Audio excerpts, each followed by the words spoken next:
into form, through form,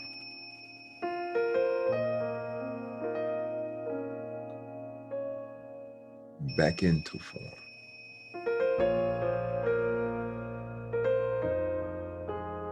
through form,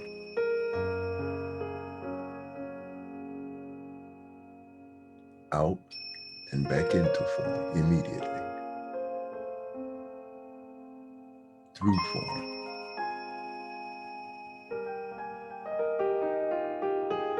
out and back into form immediately,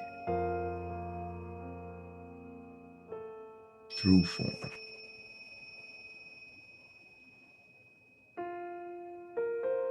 out and back into the next form, through form,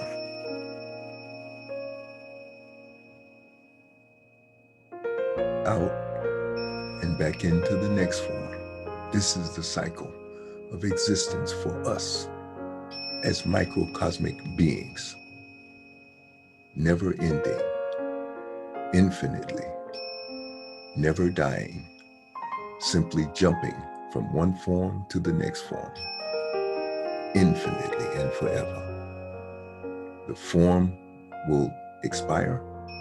We will immediately jump into the new form in a nanosecond, because we are eternal beings, just like Amma, never ending, infinite and unlimited power, trying to express ourselves through these human forms.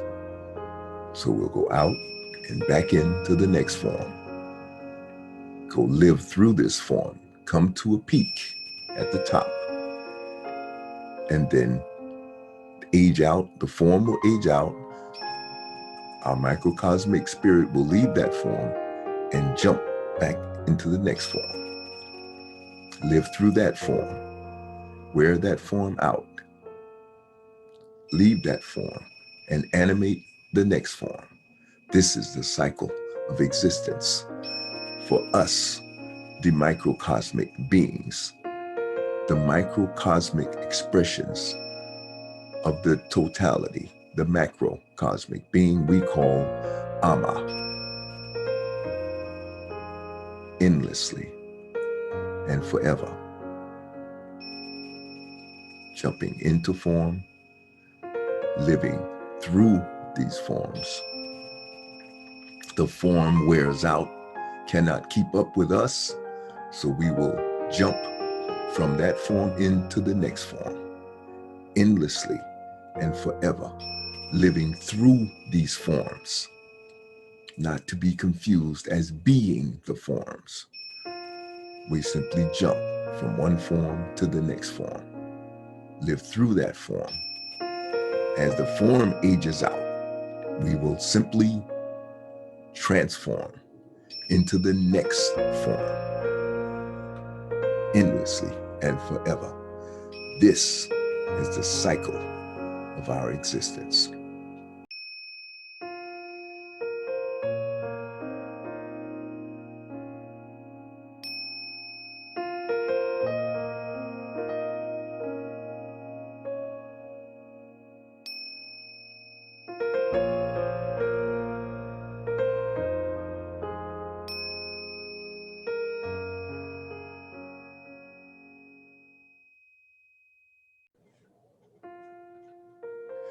How you doing, family?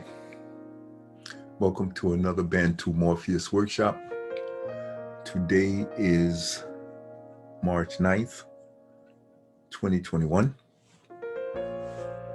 I'm going to switch it up a little bit with this workshop video. Instead of me, and again, what we're doing is following up on this workshop is based on my book and my concepts in my book, The Anatomy of Existence and the Power of Belief. We're gonna follow up here with, instead of what I'm gonna kind of switch it up today, I wanna, instead of me just, continuing to repeat the things that I've been teaching in my book, The Anatomy of Existence and the Power of Belief. I'm gonna critique a YouTube video of one of my top analysts, Dr Oba D'Shaka, who is a phenomenal thinker and teacher. I believe he ran the African Studies Department, African American and Black History Department in, I believe it's, I'll get his bio and I'll put that in this video. I'll edit it in post-production. But I know he's coming out of Chicago, and I know he ran a African Studies Department in one of the major colleges there in Chicago, Illinois. How you doing, family? We're going to continue with this critique of Dr. Oba D'Shaka, his video on talking about the need for an African-centered spiritual culture, a model to be used to help develop African American to come out of this assimilated American culture. And we're going to pick it up where he is talking about how through conditioning, years and years of conditioning and growing up in a American education system, their religions, and participating in this culture, which is a Eurocentric culture that's built on a model of enslavement, brutality, and capturing and corruption. It's a model that's based on criminal behavior, and now they've put the sheep clothing of righteousness and goodness and democracy and all of this nonsense that they're trying to perpetuate now, that after they have stolen all the land from the Native Americans, murdered them and wiped them out with germ warfare and everything you can think of, and have now realized the sins of their people. And again, these are mutated Africans who were albinized due to, this is my concept, albinized due to improper mixing of the genes, family lines getting too close, and albinos being the result of it, and those albinos running to the mountains and into the caves and to cooler climates because their skin now is more comfortable in those climates, and then they got caught in the Ice Age. And so they came out as these Europeans, Romans, Greeks, what do they call them? Portuguese and Spanish, Europeans, and as well as you have Asians. You have that whole side of the Asians, the Chinese, the Japanese, and the different variation, and the Mongoloid people that came out of Alaska and places like that, but that were far less violent. And you have also the Nordics, who now have evolved to be far less violent. But you have the Vandals, you have the Germans, you have the English, you have the Spanish, you have the Portuguese, violent, horrible people that have now evolved and been brought into amongst the civilized humans on the planet within the last 4,000 years. And now they're at a phase where they want to try to rewrite history and pretend through their Christianity and the murdering and assassinating and the slaughter and the genocide of entire cultures and entire groups of people. This is the most murderous genocidal, homicidal, violent. Even in their religion, the level of violence is staggering throughout history. And now they want to rewrite history and pretend none of that never happened. The enslavement of the Africans and the brutality and the slaughter and the torture and the traumatizing that they have done to human beings on this planet. And I submit it's because of their jealousy, their anger, first and foremost with God, their anger with nature for making them albino, and then their jealousy and hatred of people who did not become albinos, who never became white. And so they created this nonsense about a white race as if it's a real race, and they're nothing but albinized Africans. Everybody on this planet is an African, period. And history will prove that. So we're picking up Dr. D'Shaka's video where he left off, where he talks about the conditioning of Africans who were enslaved here in America and now have evolved to the point where now our accomplishments in the world are beginning to be revealed. The reality that we are the original people on the planet, the first people on the planet. And so now he's talking about the impact of hundreds and thousands of years, but most recently for Africans here in America, hundreds of years of these Europeans doing everything in their power to annihilate us, and we're still here. They can't get rid of us because we're the first people. You can't kill us off. It can't happen. The planet is designed for us, or I should say it the other way around.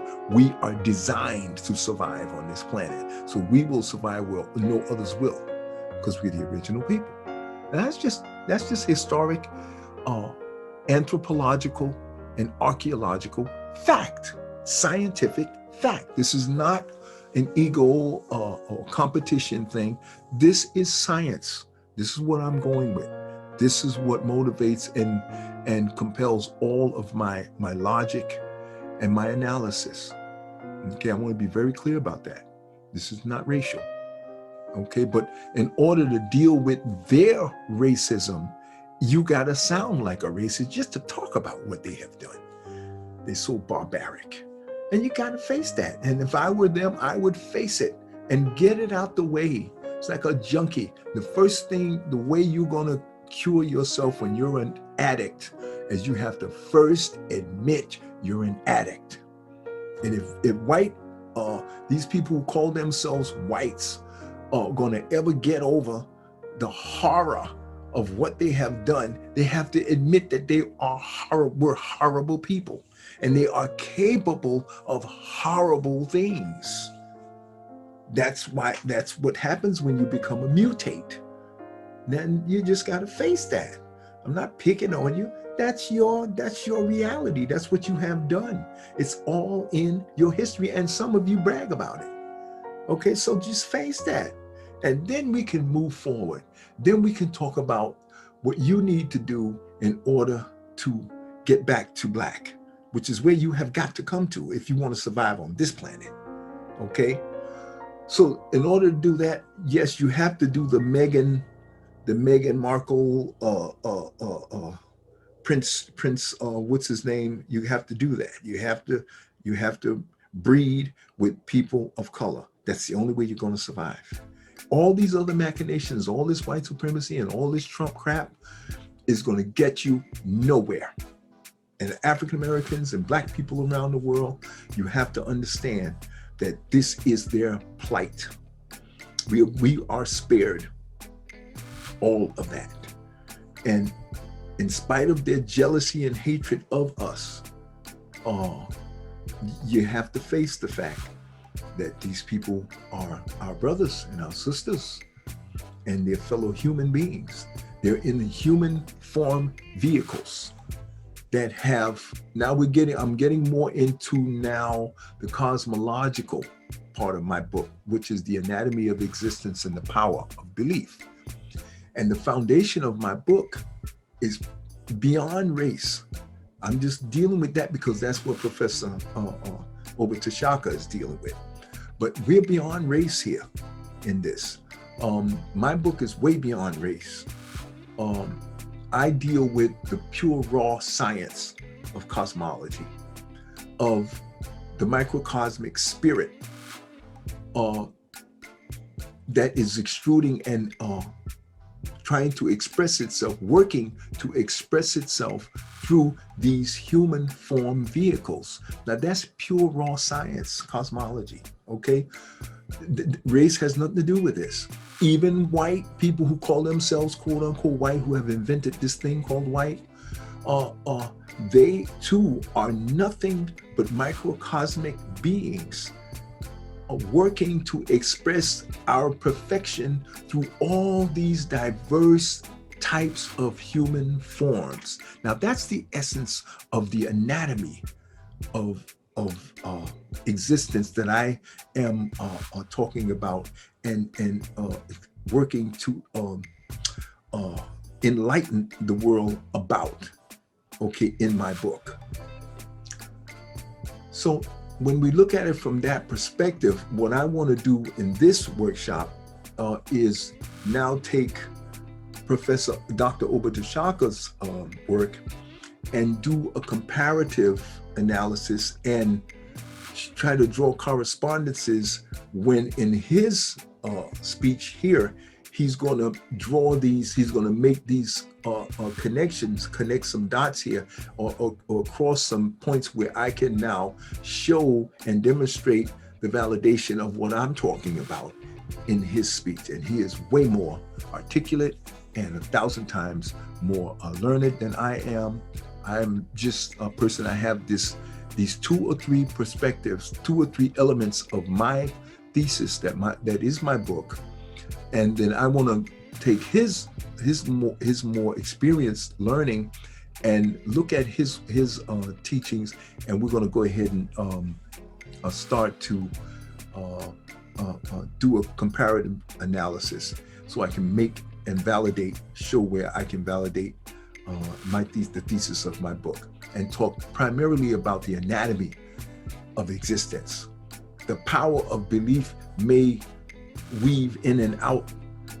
There may be some opportunities that will weave in and out through this this critique of his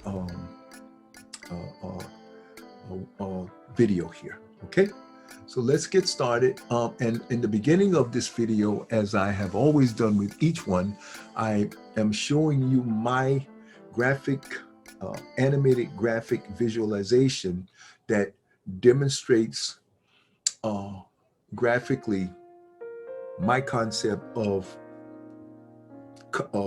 how the microcosmic being comes into form, goes through form, back out and back in, out and back into form. And I demonstrate that, and I give you a little music in the background. I give you a different variety of music to make it interesting for you.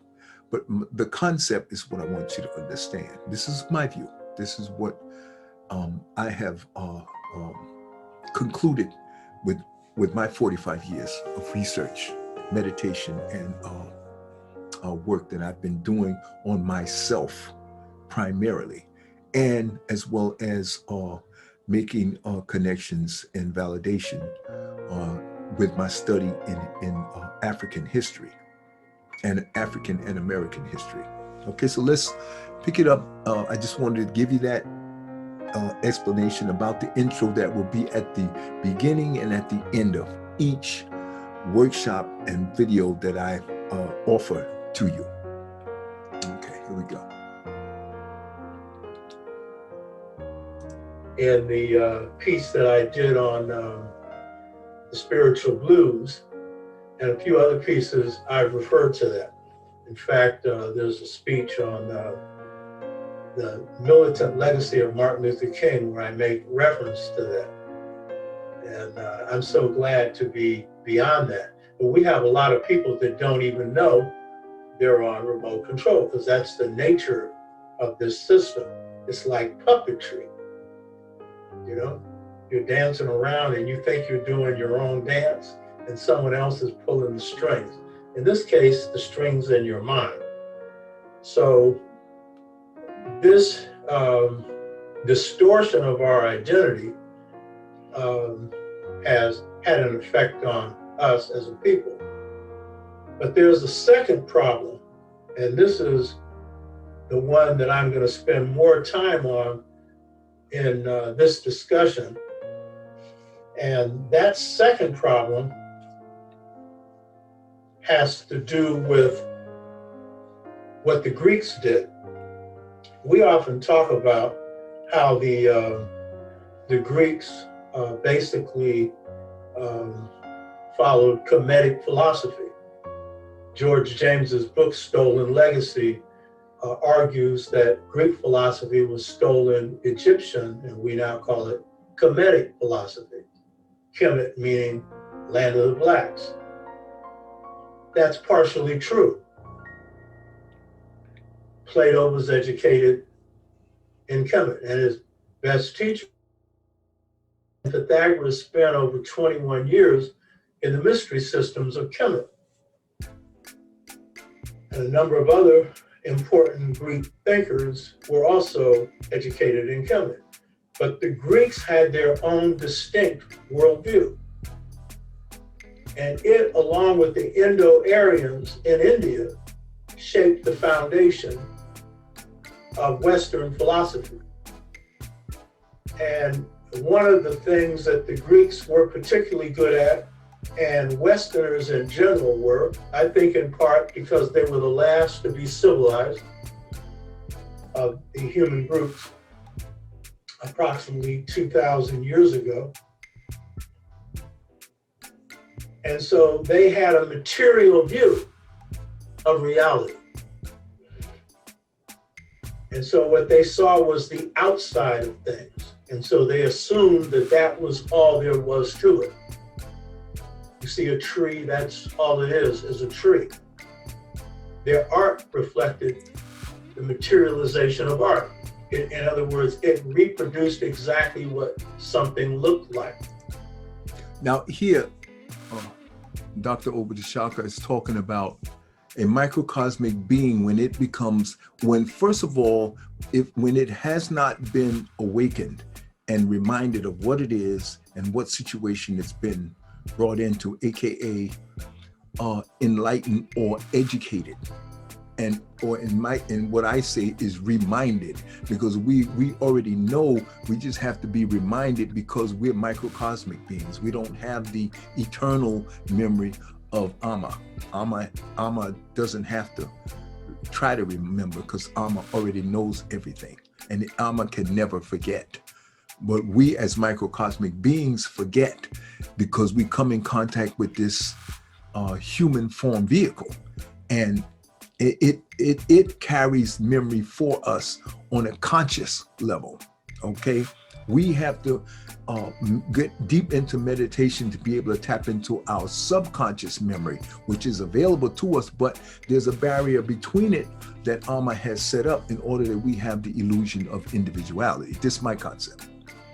So, but what can happen is if you're not awakened, and as a part of your awakening, you're automatically going to be empowered, and you begin to develop a protective shield against being trapped in your own flesh form vehicle, your human vehicle.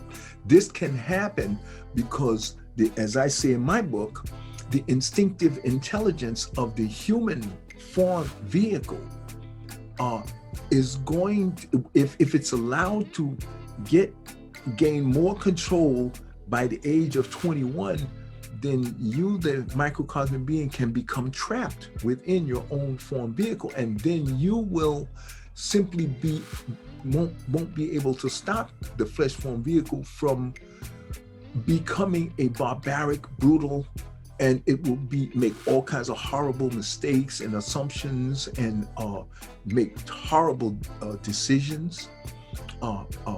cold-blooded decisions that are barbaric, murderous, demented, okay? Depending on what kind of genetic mutation that you're going through, or all the other trauma responses that the human form vehicle, it's just a matrix of all kinds of problems. This has been developed over hundreds of thousands of years, because the microcosmic being is trying to work this human form into to complying and allowing it to express its perfection. Because remember, we are direct expressions of Amma, and Amma is perfect. So we actually are perfection in a microcosmic form, but we're trying to get this human form, which has a built-in AI, which is what I say is the instinctive intelligence. And that intelligence, if allowed to run amok up until the age of 21, if somebody comes and tries to wake you up at 21, you may grasp it because you know something is wrong, but you just can't put your finger on it. And this will manifest as bipolarism. This will manifest as depression. It will manifest as violent nature. And then you got the added complication that just your natural proclivity. There are some positive things that come with the human form vehicle. Most of the work that happens on this plane is all about developing a healthy human form vehicle that the microcosmic being is riding in. And what Professor Oba D'Shaka is explaining to you is all the different things that have been evolving to become better, that the microcosmic being has been working to become better at expressing itself through this this human form. Okay, so what he's talking about here is that in addition to the regular conditioning and what I call miseducation, and this happens because the education system is very inadequate. It does not teach each microcosmic being how to dominate and control the instinctive intelligence of the human form. Okay, so it is our identification with form and the reactive mind and the reactive thoughts that are being projected by the human form, by the instinctive intelligence of the human form, that is causing all of these problems. Okay, and it's robbing you of your peace. Like the peace and tranquility that I experience in my mind, it's not total, because my human form has its problem. But see, I don't identify with my human form as me. I know that I'm riding in a vehicle. So in my mind, when I see things going through my mind that I know I'm not projecting, I'm at peace with that, because I know that what I know, I am permanent. What I'm viewing and what I'm experiencing as a reactive, projected thought that may be coming through the mind space, that I didn't wake up until I was 22. I knew something was wrong, but I didn't get into meditation and spiritual culture until I was 22. So my human form had already gone through all three stages of the most critical stages of human development, where I should have been awakened back when I was 7 years old, back when I was 14. That's when you want to catch this. You want to catch it at the very least at 7 years old. As early, if the earliest possible is 7 years old. And if you can start your children early by reading to them at 1 or 2 years old, or even in the womb, because once conception comes, the human form is already starting to develop, and the instinctive intelligence is not really able to do much with the microcosmic being, because the microcosmic being has just come from being directly connected to Amma. So that microcosmic being is very powerful. when the human form is in its infant and gestation stages, the microcosmic being is very powerful because it is the source, and the human form has not developed to the point where even the instinctive intelligence really has any grasp or any kind of power at all. It barely has any when you're fully grown. So you can forget about it when the human form is in its infancy stages. Oh, forget about it. The microcosmic being is completely powerful, but it's not awakened.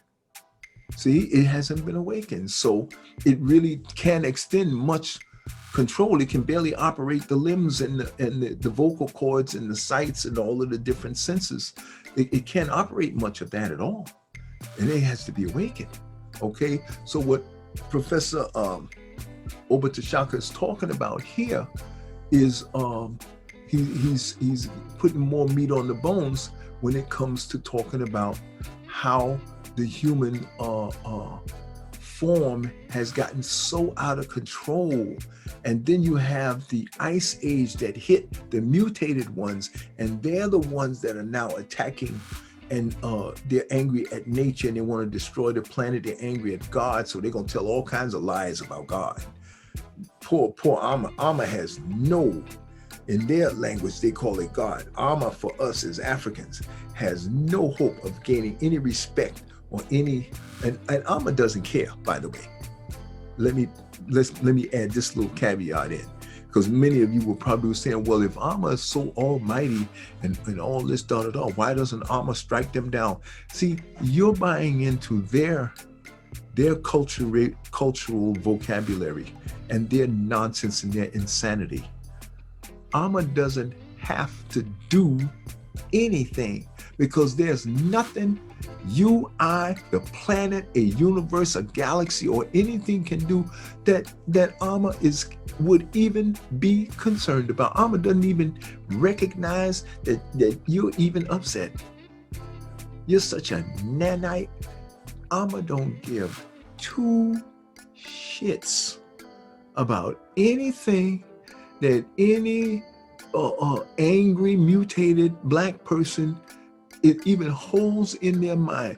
That concept of Amma giving a damn is purely fairy tale and nonsense. And the science, if you just apply a nanite of critical thinking, just think for a minute. If Amma is omnipresent, omnipotent, and omniscient, are you kidding me? I mean, and you can't even insult Amma. It's not even an insult to Amma. It's an insult to their ignorance and what they don't know. Okay, so this is the point I want to make here. So all of that nonsense, angry and all that stuff, forget about it. It's not even going to happen. All right. So, but Professor Oba D'Shaka is talking about what the Greeks have done, and he did a beautiful job of it, articulating about how the Spaniards and the Romans and some of the Portuguese and the Greeks and whatnot, and the Romans were the last of the Romans are Italians, by the way. And then you have the they also can be considered to be the Irish and the English as well. But they're more the Saxons, and the Saxons, the Vandals, the Berbers, or the all a part of the barbarian clan. And you also have the Anglo-Saxons, like I said, and you have the Vandals, and you have the Devs that were once called devils. These are some of the lowest and really barbaric, mutated, albinized, mutated Africans that crawled out of the caves 100,000 years ago, and they really have been a virus and a plague on the planet because of their anger at God. Okay, which God don't give a damn. So they can be angry all they want, and they can destroy their own planet all they want. God don't even look, don't care, don't give a damn. Everything, all the caring and the giving a damn is us. And if you don't give a damn, and I don't give a damn, and they don't give a damn, there will be nobody giving a damn. And you can cut a diamond on that. Y'all can go ahead and do your research all you want. I figured this out, and I'm telling you right now, God ain't paying no damn attention to none of this foolishness. And once you get that in your mind, it will free you of all of this paranoia, superstition, fairy tales, and nonsense that is the codification of these European religions that African Americans have bought into it hook, line, and sinker. And I feel so sorry for them, how absolutely lost they are. But let's go on. And so what the Greeks accomplished is a material view of the world, a materialization. And the point I was wanting to make here is that the reason why the Greeks and all the Europeans only can see the form is because they're operating. They believe they are the form. They believe they are their bodies. They believe they are the ideas and the thoughts that come through their minds. They are not.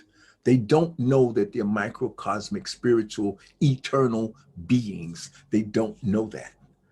The pineal gland, I think they're saying, has is the organ in the body that allows for the mental capacity that houses the ability to see everything as Ama.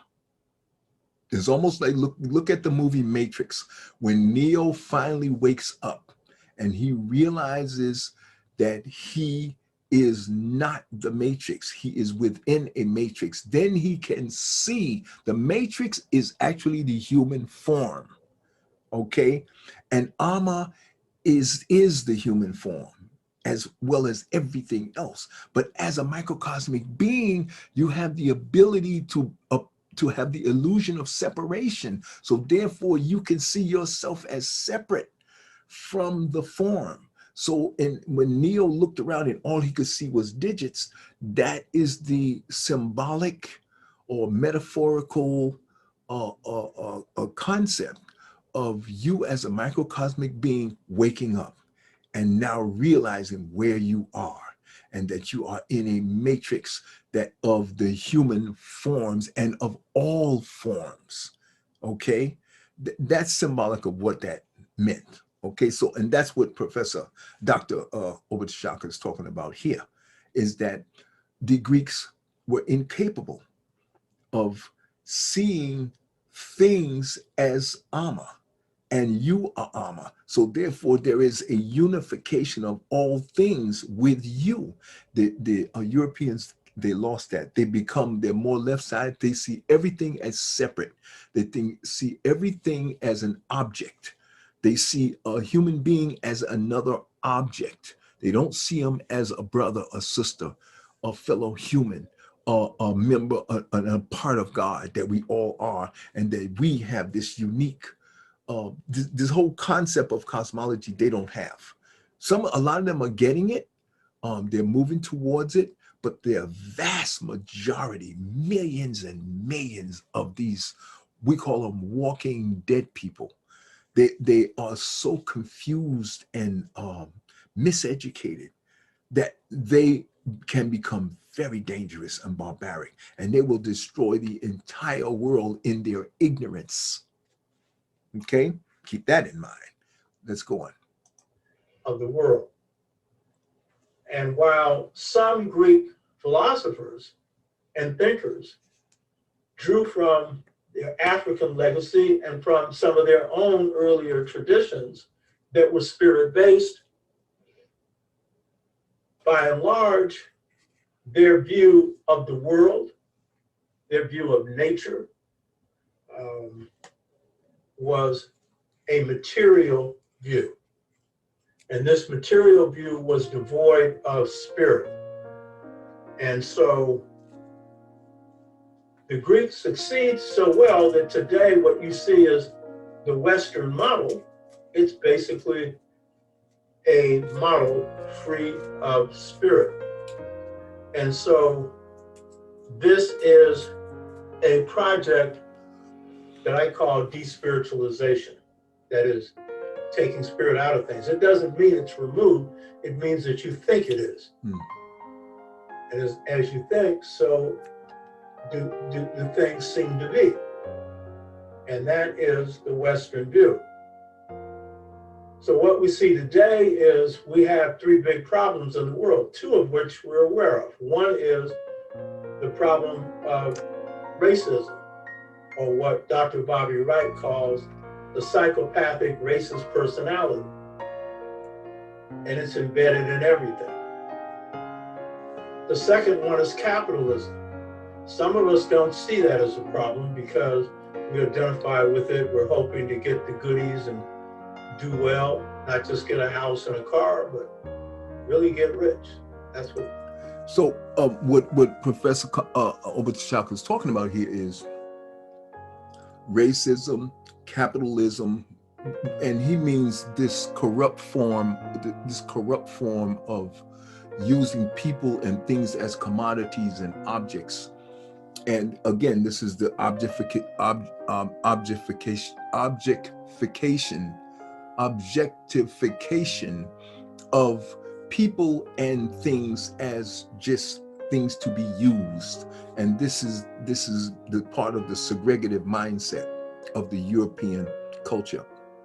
And the ice, I call it the ice culture, which is a brutal culture. Ice and coldness, you know, that's why when they say somebody's cold-blooded, they mean these are people of the ice culture. They'll eat you and do all kinds of barbaric, horrible things, you know. And again, all of this is coming out of the human instinctive intelligence dominating everything. And the intuitive intelligence that is of the microcosmic being that is supposed to be dominating and expressing itself through, we're not there yet, folks. So what you're seeing is more of the evolutionary process of this accomplishment of the microcosmic being able to get this the instinctive intelligence of the human form to comply and be more intuitive, more spiritual. This is the process. We're not there yet. We got a long way to go. And the point I was trying to make is capitalism, with all of its matrix of lies and tricks and games, along with white supremacy with all of its matrix of lies and tricks and games, is all designed to keep the microcosmic being from projecting its own intuitive thoughts and ideas, which is a part of the game. Don't get me wrong. It's a part of the game, but we are so powerful. And Amma knew this. Amma knows how powerful it is. So Amma set us up. It's a fire and forget. That's why I tell people there's no God looking, watching. You can forget that. All you have is your intuitive intelligence and the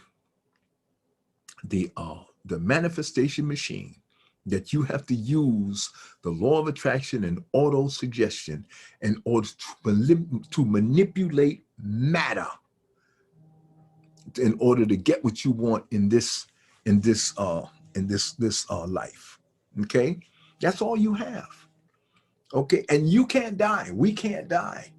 So that's, once you wake up to that reality, that lifts half, if not 3/4, 75% of all the stress, weight, and anxiety off of every human being that understands this reality. And that's why I wrote my book.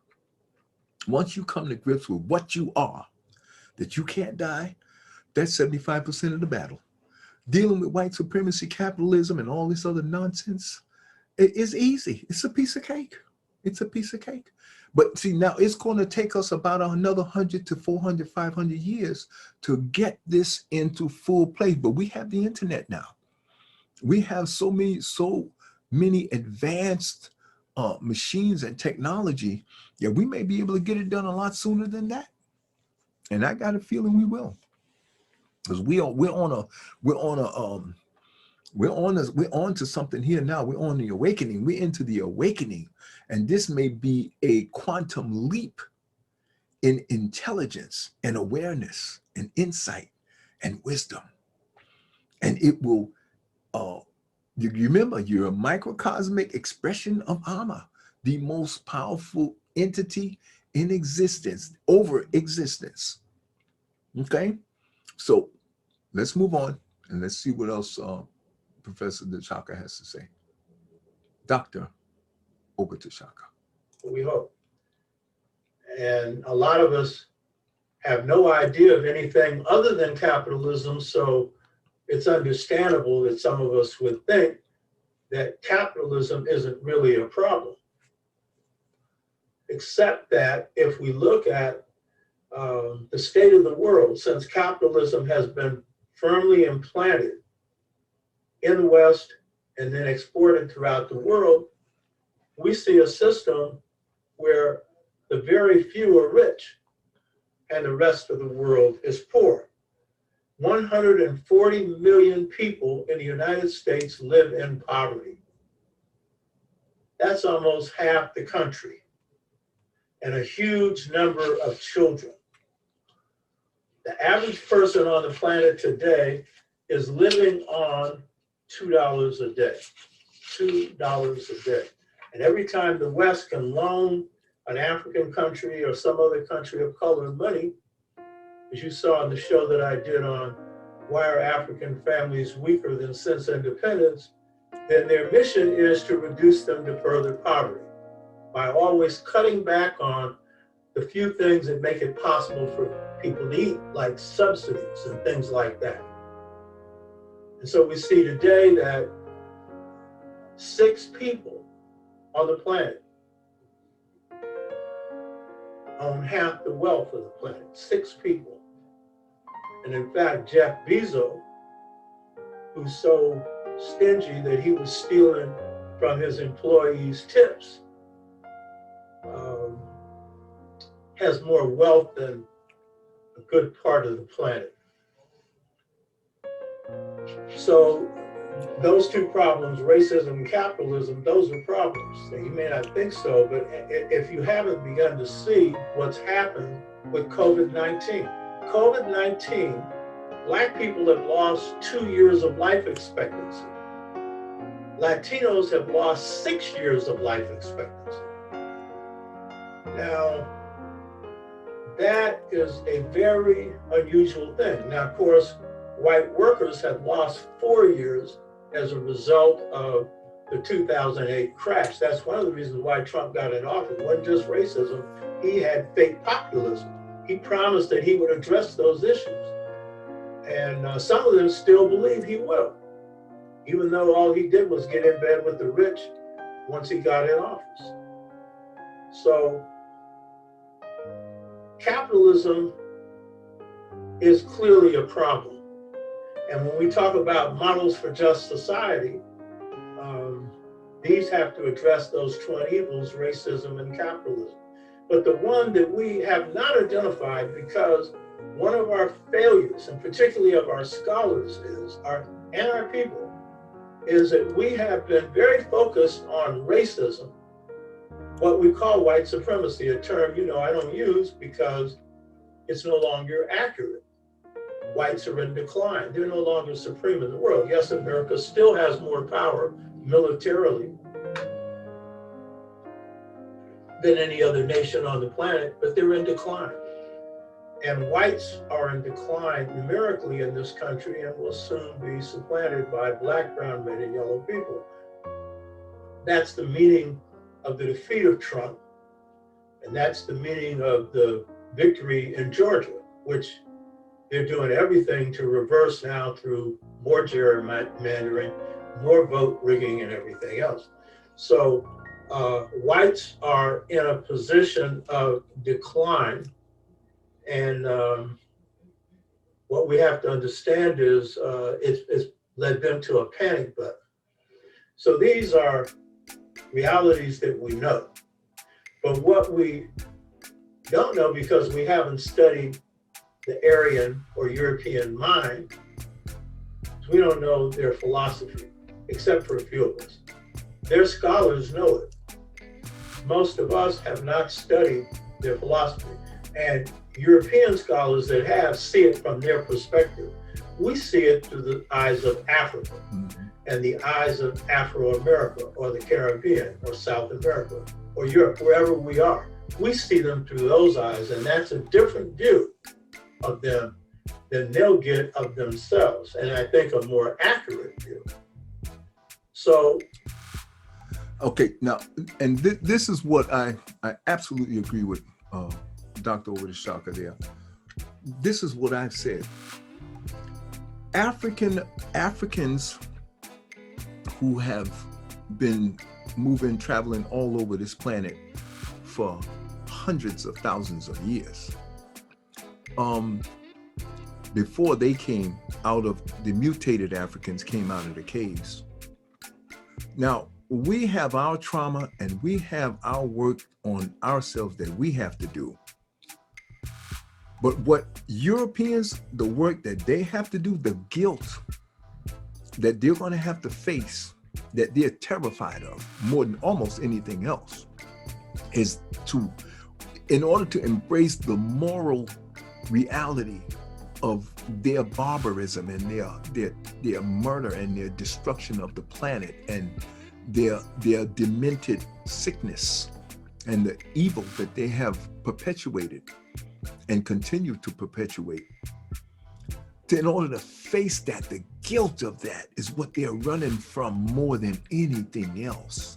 I mean, they don't want you to know how barbaric they are, even though you do know, but they always try to pretend, oh, it was our ancestors that did that.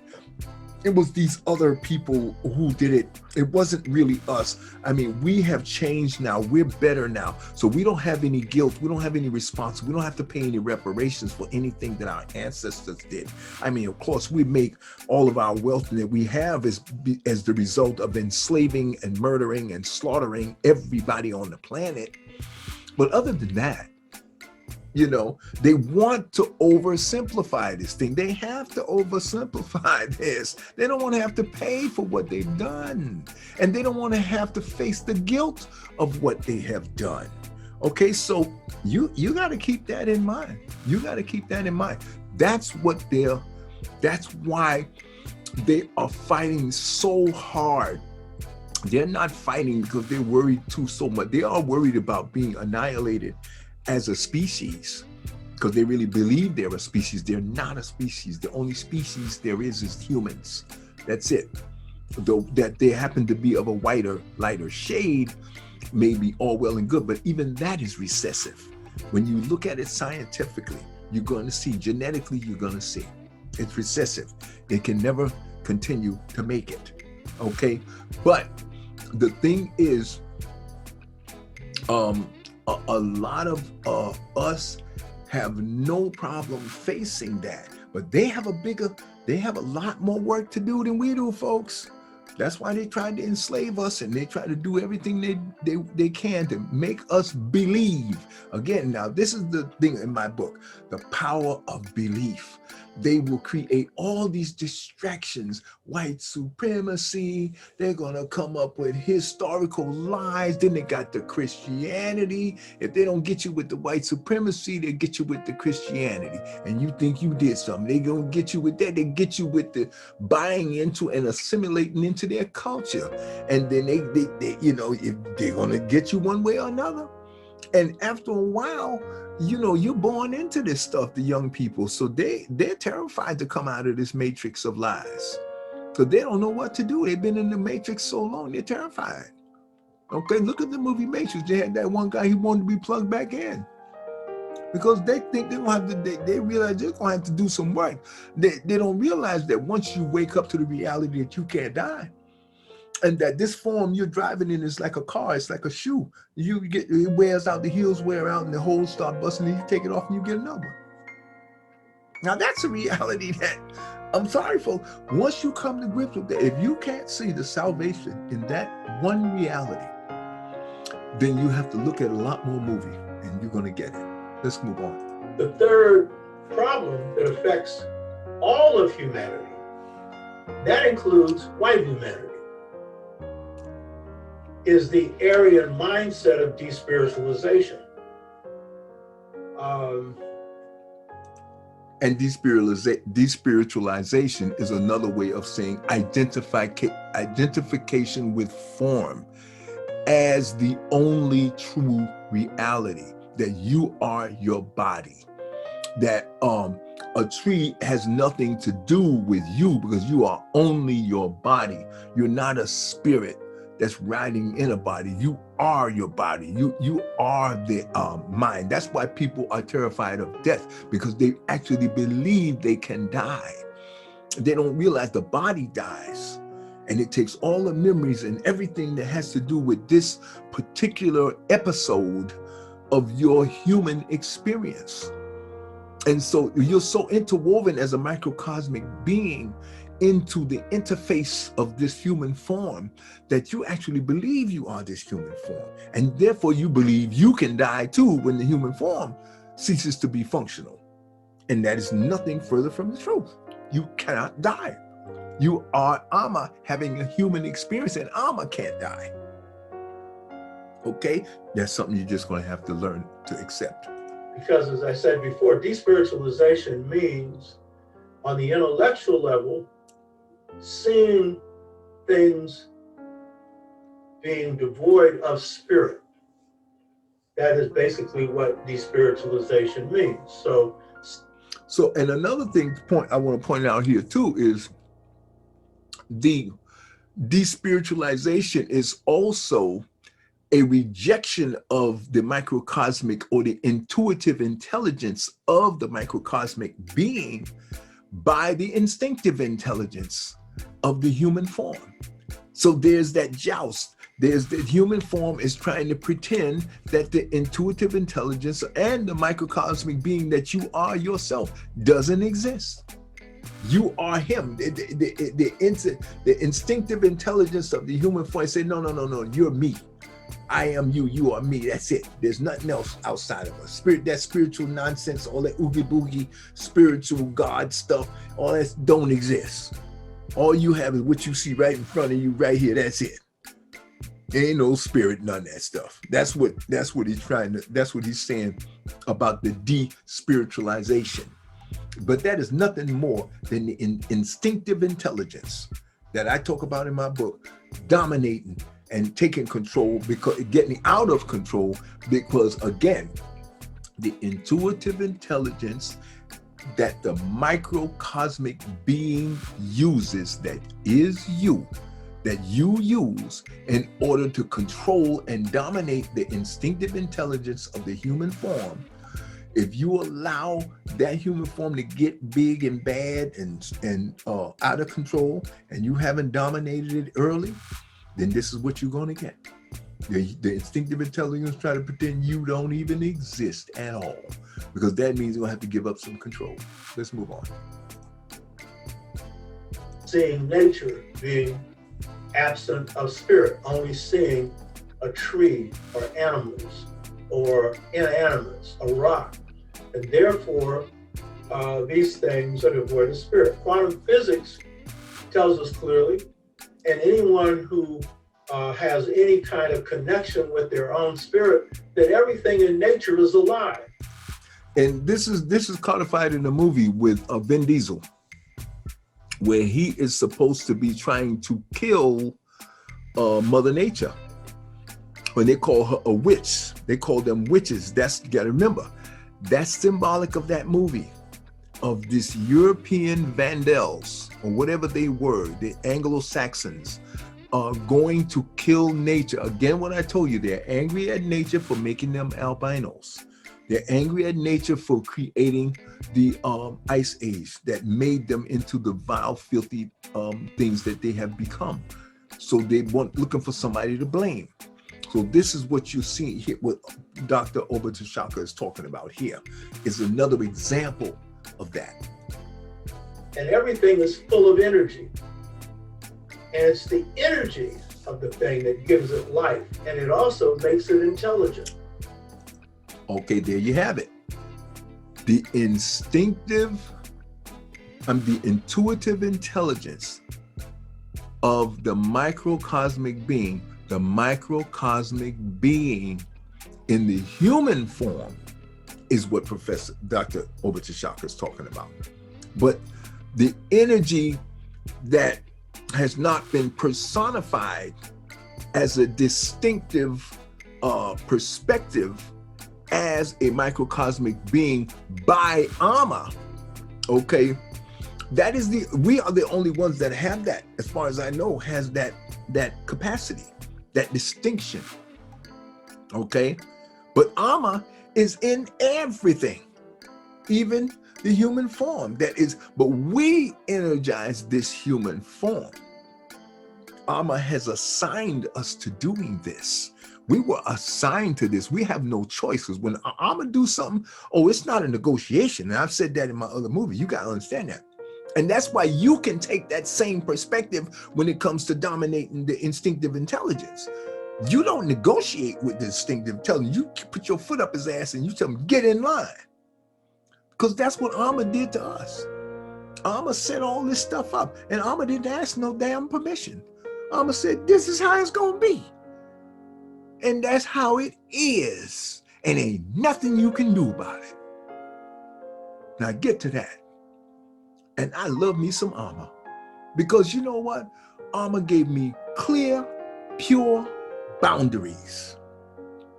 And I understand that Ama gave me power to dominate and control self, which is this flesh form vehicle that has an instinctive intelligence that has to be put under total control, non-negotiable. And the moment we come to that understanding, and you go to the monks in Kung Fu and see the way they dominate the human form vehicle. They don't play. They put their foot up the human form vehicle's ass. Go to any one of these Tibetan monk monasteries, anyone, take your pick.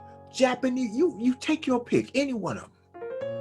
When you get there, the first thing you take all them clothes off, all them that electronic crap, all that distraction, and get ready to put your foot up. That body you riding in, get ready to put your foot up his ass. And I'm saying this in a street level. I want it to be down on the street level, because that's who I'm talking to. I'm not talking to you highfalutin folks that up there in intellectuals in college. And yes, I am talking to you as well. But I'm just saying that let's get all of this flowery nonsense out of the way. This Christian crap and you can't curse and all. Forget about all that. When you functioning as a micro God, that's one thing I got to give to the Thor and all these folks, Asgardians and all that, the stuff that they talk about in that movie. When you come up against evil, and you know what evil is? Evil is the instinctive intelligence of the human form failing to comply and fighting to exist over and above the authority that Ama gave us as microcosmic beings at birth, at conception. This our body. Ama gave us this body to control and dominate. And the reason why is because Ama wants us to express our perfection through this body and into this world to bring balance and righteousness and decency in the world. And you cannot do that by being a coward and tolerating nonsense. You have to be disciplined. And another word for discipline is foot up ass of this instinctive intelligence. And that's that. I say that flowery, and I really say it in a joking kind of way, because that's what you have to do. You got to put your foot up this body's ass. You got to make it go to the gym. You got to make it exercise. You got to make it bathe. You got to make it brush his teeth. You got to make it do what. Those are just the basics. And when it comes to using the law of attraction, law of auto suggestion, oh, you got to get him here and meditate. You got to make it breathe. No, I don't care what thoughts are coming through. You do what I tell you to do. We're going to sit right here and we're going to chill. I don't care what no, I ain't watching no TV. No, you're not watching no TV. No, you ain't getting no radio either. I play some nice music over here because that's what I want to do now. And we're going to do this until I get ready. And the body gonna start saying, "Oh, you're hungry. Oh, you need water. You're thirsty." No, you ain't get none of that either. You're gonna do what I say. You're gonna sit here for half an hour, and we're gonna sit here and just meditate and listen to the sounds that are going on around us and breathe.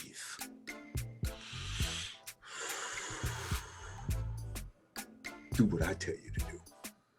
Okay, that's just an example. Let's go on.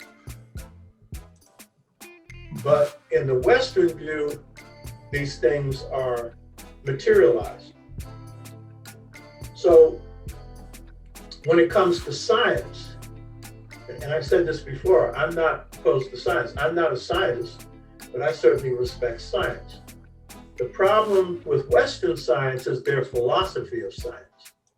Now, I have to interject this one piece. I don't totally, Professor Oba D'Shaka believes, that's how he believes. He's not a scientist. I disagree with that. I think he's a hell of a scientist. His ability to analyze and articulate these different aspects of white supremacy and all of the dysfunction and to be able to draw this comparative analysis between African culture and European culture and the barbarism of the mutated Africans. I mean, his systematic critical thinking and analysis that he's presenting here. Oh, he's one hell of a. He's under. I think he's not giving himself credit for what he does say. So I'm going to disagree with him in a positive sense by way of compliment to him. I disagree, Professor D'Shaka, Oba D'Shaka. You are an outstanding scientist. Not science itself.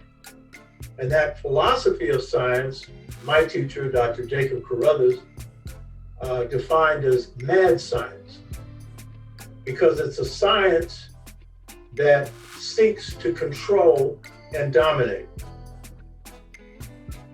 And it's able to do that because by saying that and thinking that nature is only material, then it sees itself and sees human beings as being separate from nature, and therefore in a position to study it, know it, dominate it.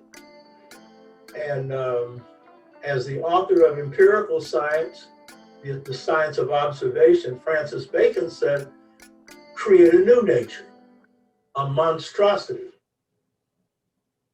So this waging of war on nature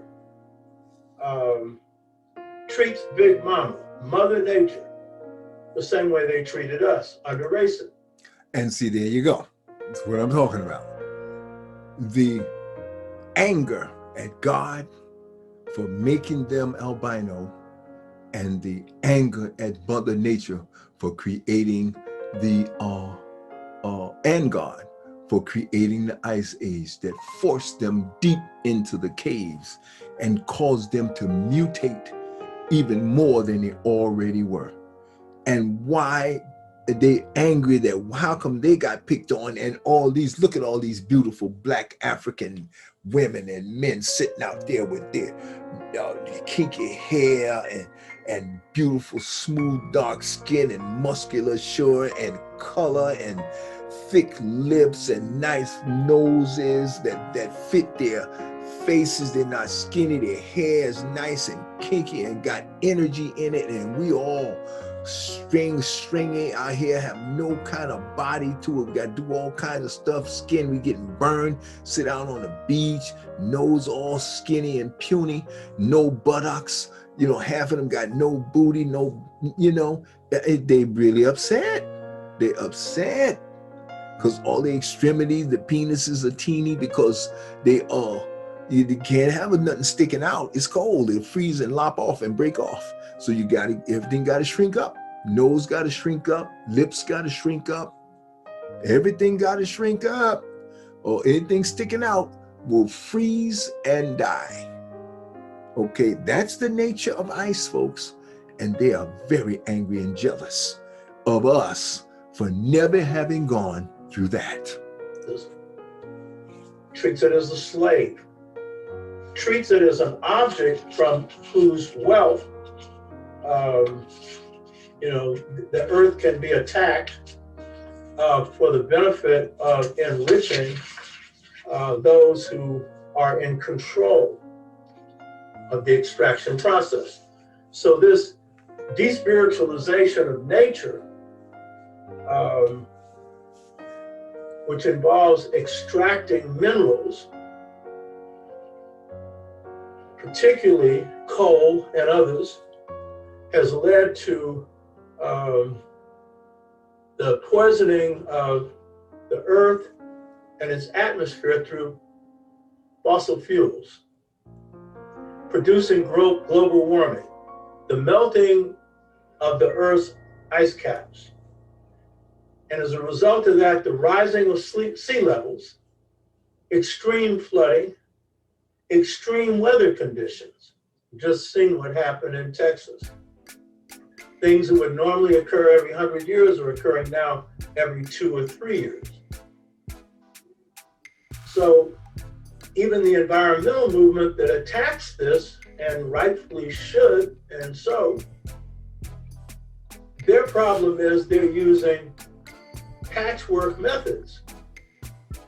And certainly, you know, we need to get the fossil fuels out, let alone down, you know, their rates of emission. Some are even arguing, they're not sure now if we pass the time where this is even possible. But without a shift of philosophy, of science, then we'll continue, you know, we will continue to see the earth on the endangered species list, which means by the end of this century, this planet will be uninhabitable. And that is the awakening that I am talking about in my Bantu Morpheous, this Bantu Morpheous workshop. That is never going to happen. The microcosmic being has finally gotten to the level where it has begun to dominate this human form to the point where now the human form is starting to comply. It is starting to be able to look beyond the tip of its nose and see that that its behavior has gotten so far out of control that they're about to destroy the very environment that they live in. And the one thing I can show you, just look at white supremacy. Look at the way that they fight for white supremacy.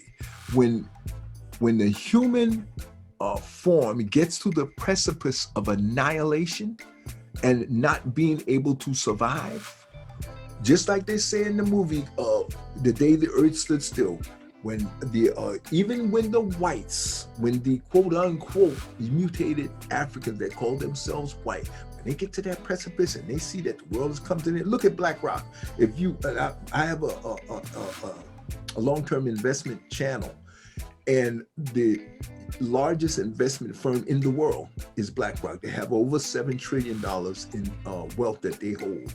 And the CEO, Larry Fink, came out and said that anybody that has any financial institution that they are invested in, if they have anything to do with oil, ICE engines, internal combustion engines, they call them ICE, ICE, internal combustion engines, any company that is involved with oil, fossil fuels, beyond more than 2 or 3%, it will be divested from BlackRock's holdings. And that means that everybody's getting ready to get out of oil because they got it. They figured it out. They see that these global warming, the insurance companies, these hurricanes, these 100-year hurricanes that's happening every 2 years, they say this is not going to work. We got to jump on this knee deep. And the electrification of the grid of energy usage by way of the solar voltaics, hydraulic energy, not hydraulic, water, okay, by the use of flowing water, okay, and as well as wind and thermal generated energies, okay? These are the sources that they are transitioning to as we speak. And that's why in my stock portfolio, I'm knee deep in all of these, what they call exponential growth companies, as well as disruptive growth companies. And then here we go. For animate life forms. That is what we are really faced with. This is the problem facing humanity.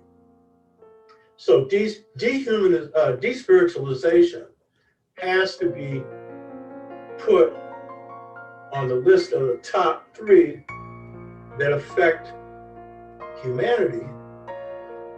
But despiritualization is really the most dangerous of all of them because it affects planetary existence. So what I'm going to be focusing on today is how we draw from African spirit systems,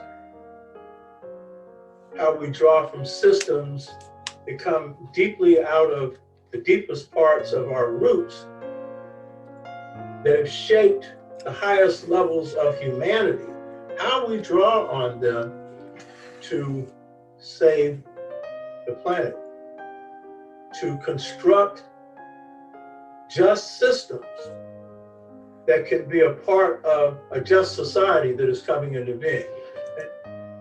I'm going to pause this here. We're going to take a break and we're going to come on back. Again, this is Bantu Morpheous, and this is my workshop on the anatomy of existence and the power of belief. And we are reviewing and critiquing Dr. Oba D'Shaka's YouTube presentation